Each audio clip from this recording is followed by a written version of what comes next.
ఇనోసుకే అంటే just normal demon slayer కాదు మామ.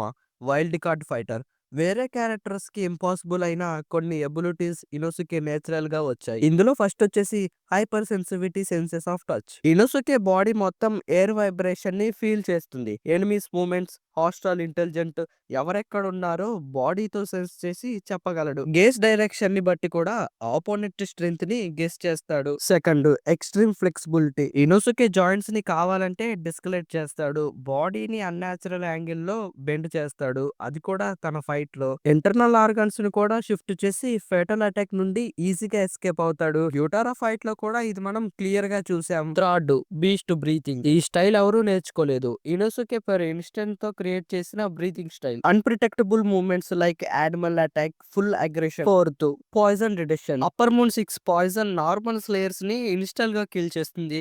కానీ ఇనోసుకి మాత్రం సర్వైవ్ అయ్యాడు. తన బాడీ పాయిజన్ ని నేచురల్ గానే రెసిస్ట్ చేస్తుంది. అందుకే షినోబు మెడిసిన్స్ కూడా ప్రాపర్ గా తన పైన వర్క్ అవ్వలేదు. ఇంకా లాస్ట్ కి చిప్స్ వాడు. ఇనోసుకి తన స్వాడ్ ని ఇంటెన్షనల్ గా బ్రేక్ చేశాడు. షార్ప్ ఎడ్జెస్ యానిమల్ టీత్ లా ఉంటాయి. కట్ చేయడం కాదు, టీత్ చేయడం తనకి కావాలి. ఫైనల్ గా చెప్పాలంటే ఇనోసుకి లాజిక్స్ ని ఫాలో అవడు, రూల్స్ ని ఫాలో అవడు, నేచురల్స్ ని ఫాలో అవడు.